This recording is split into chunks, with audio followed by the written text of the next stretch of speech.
Patuloy ngayon ang kooperasyon ng gobyerno at pribadong sektor sa pagbibigay ng trabaho sa mga Pilipino. Isa dito ang homegrown motorcycle ride-hailing company na Angkas.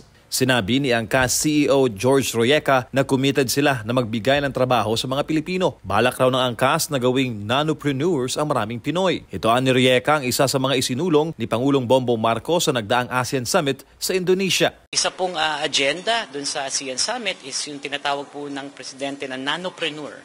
At ito po ay mas maliit sa micro-entrepreneur at I think represents a large number of our workforce. Pasok sa pagiging nanopreneur ang mga rider ng Angkas dahil nagagamit ang motorsiklo sa hanap buhay. Suwak rin daw ito sa hangarin ni Pangulong BBM na magkaroon ng disenteng pagkakakitaan ng maraming Pilipino sa ilalim ng Motorcycle Micro-Business Program. At sila sa Angkas ay committed na magipagtulungan sa pamahalaan.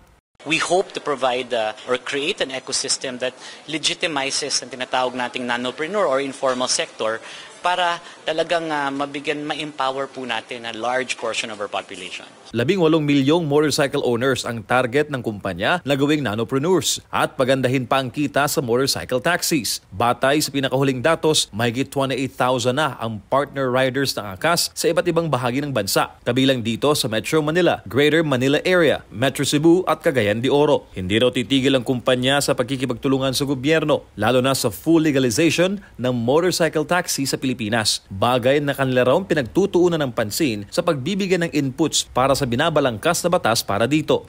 Kaya po natin magbigay ng trabaho sa milyong-milyong Pilipino dito sa industriya na to at lahat ng pong hard work na ginagawa ng ating mambabatas, ng executive branch, ng DOTR at LTFRB, very promising po na finally makakamit na po sa mga probinsya lahat ng mga habal-habal na maging legitimo at magkaroon po sila ng trabaho. Sa ngayon ay nasa pilot program pa lamang sa Pilipinas ang operasyon ng motorcycle taxi. Para sa Diyos at sa Pilipinas kong mahal, MJ Mondejar, SMNI News.